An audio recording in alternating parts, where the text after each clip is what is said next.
নমস্কার বন্ধুগণ, আমি এর আগেও একবার এসেছিলাম আমার নিজের ইন্ট্রোডাকশন দেবার জন্য। এখন আবার কিছু আপনাদের সামনে কথা বলার জন্য পুনরায় আমার বন্ধু এবং শুভাকাঙ্ক্ষীদের কাছে আমি আরেকবার উপস্থিত হলাম।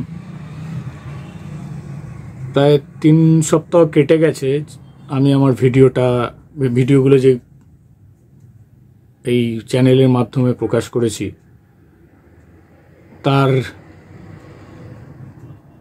মতামত, লাইক, সাবস্ক্রাইব বিভিন্ন কিছুর মাধ্যমে আপনাদের কাছ থেকে অনেক সাড়া পেয়েছি। অনেকেই আমার সেই ভিডিওগুলো দেখেছেন, অনেকেই পছন্দ করেছেন, আর তার জন্য আপনাদের সবাইকে জানাই ধন্যবাদ। আমি চ্যানেলে কিছু এর আগে বলেছিলাম যে কি কারণে এই চ্যানেলটা গড়ে তোলা, আর এই চ্যানেলটার মাধ্যমে আমি কি ভিডিও ছাড়তে চলেছি, সেই অনুযায়ী আমি সেই দিকে আমি কিছুটা এগিয়েছি। এখনও অনেক পথ চলা বাকি। আমি বেশিরভাগ ভিডিওই আমার অ্যাকোরিয়াম সংক্রান্ত প্রকাশ করেছি।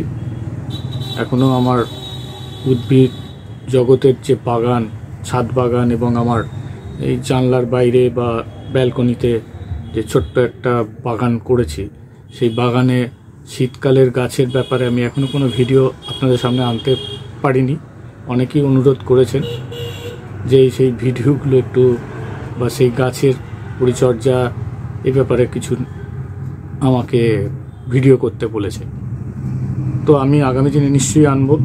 গরম পড়তেই চলেছে, শীতকালের গাছের সেরকম কোনো ভিডিও আমি তো আগে তৈরি করে উঠতে পারিনি। আমি অত ভাবতেও পারিনি যে আমি কোনো দিন এরকম চ্যানেলের মাধ্যমে সেই ভিডিও প্রকাশ করব। তো এমনি ছবি তোলা আছে, কিছু ফুল ফুটেছে, এখনও ফুল ফোটা বাকি আছে কিছু গাছের। সম্পূর্ণ এগুলো হয়ে যাওয়ার পর আমি একটা ভিডিও নিশ্চয়ই আপনাদের সামনে প্রকাশ করব। আপনারা যে আমাকে সহানুভূতিটা দেখিয়েছেন এবং আমাকে আমার ভিডিওর লাইক করেছেন, সাবস্ক্রাইব করেছেন আমার চ্যানেলকে, তার জন্য এগেন আবার ধন্যবাদ জানাই। আমি চাই আরও সুচিন্তিত মতামত, ভালো মন্দ যাই লাগুক, একটু জানালে ভালো হয়। এর থেকে বেশি মতামতটা খুবই কম পাচ্ছি। মতামতগুলো একটু আসলে তাহলে আমি আমার নিজেকে শুধরে নেওয়ার চেষ্টা করব। আমার ভিডিওগুলো চ্যানেলে যে সমস্ত ভিডিও দেখতে পাওয়া যায় সেরকম হয়তো নয়। আমি ন্যাচারালি দেখানোর চেষ্টা করি। অত ডেসক্রিপটিভ হয়তো এখনও যাইনি, অত সব বিষয় আমার জানাও নেই। আমি যেটুকুনি কর্ম করি সেগুলোই প্রকাশ করি, আপনাদের সেটাই তুলে ধরার চেষ্টা করি। তবু কয়েকটা জায়গায় কেউ বলছেন যে কিভাবে এগুলো মানে আমাকে একটু দেখান যে উদ্ভিদের কীভাবে গাছ বাগান করতে গেলে অনেকেই নতুন এরকম বাগান করতে যাচ্ছে, হয়তো সেখানে ব্যর্থ হচ্ছে, সেগুলো জানতে চাইছে। যারা আমার পরিচিত তারা কয়েকজন এরকম জানতে চেয়েছে, সে নিশ্চয়ই একটা ভিডিও করব। আমার মূল উদ্দেশ্য হলো আজকে বলার, আমার 2 ছেলে, বড় ছেলে এই চ্যানেলে ভিডিওগুলোকে এডিট করা বা তার ওই লোগো বা ট্যাগ যাই বলুন ওগুলো করে, কম্পিউটারের কাজগুলো। তো সে স্ক্রিনের এতেই থাকে। ছোট ছেলের কিছু পারফরমেন্স করেছে, সেই পারফরমেন্সগুলো এই চ্যানেলেই আমি একটু কয়েকটা আনতে যাচ্ছি। সেটার জন্যই আপনাদের এটা বলা। আমার ওইটার মধ্যে তো বলা ছিল না, যেটা তো আমার নিজের ব্যাপার থাকবে। তো আমি সেই ওর কিছু ছোটোবেলা 2-1 বছর আগেকার বা এখনকার ভিডিও কিছু কয়েকটা আপনি চ্যানেলে দেব, বা আগামী দিনেও যদি করে সেটাও দেব, সেটা বলা।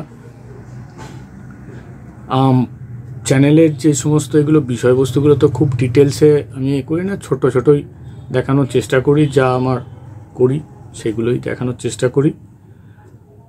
আর এবার থেকে একটু ডিটেলসে যদি পারি তো দেবার চেষ্টা করব, কোনো একটা উদ্ভিদ নিয়ে বলার বা কোনো মাছ সম্বন্ধে বলার, যতটুকুনি আমি জানি, নলেজ আছে, তার ড্রব্যাকস কী বা সেটার উপকারিতাই বা কী, অপকারিতাই কী, এগুলো দেখি। যদি ডিটেলস আরও আমি আবার দেবার চেষ্টা করব আর কি। তো আপনারা সেই আগামী দিনেও আমার পাশে থাকবেন এবং আপনাদের সুচিন্তিত মতামত দেবেন। আর মতামতগুলো পেলে আমারও ভালো লাগে যে আমি ঠিক পথে চলছি না, কোনো আমার হয়তো দেখানোতে কিছু ভুল থেকে যাচ্ছে, সেগুলো হয়তো আপনারা বলছেন না, বলবেন। বেটার না জানলে কী করে আমি নিজেকে শুধরাবো। আর এই কর্মজীবনের মধ্যে থেকে কিছু করে যাওয়ার চেষ্টা, নিখুঁত তো আর সেইভাবে নয়, দেখে দেখে শেখা। কিন্তু ওই এগুলোকে একটু ভালোবাসি, যেমন উদ্ভিদ জগৎকে ভালোবাসি, এই প্রাণী জগতের মধ্যে মাছকে ভালোবাসি, পাখিদেরও ভালোবাসি, কিন্তু পাখির তো আমি পোষার কোনো পক্ষপাতিত্বই নেই। তো এই দুটো বিষয়বস্তুই আমার প্রধান। এবার তারপরে কিছু আগামী দিনে দেখা যাক কি আরও আনতে পারি আপনাদের সামনে। আগামী দিনে উদ্ভিদের বাগানের আমি ভিডিও কিছু লোড করব। তার আগে আমার ছেলের কয়েকটা পারফরমেন্সের আপনাদের সাথে আনবো, দেখবেন। আর পাশে লাইক সাবস্ক্রাইব করে আপনারা আমার পাশে থাকবেন। এর জন্য আপনারা এখনও আছেন, এখানে ধন্যবাদ জানিয়ে আমি আমার বক্তব্য শেষ করছি।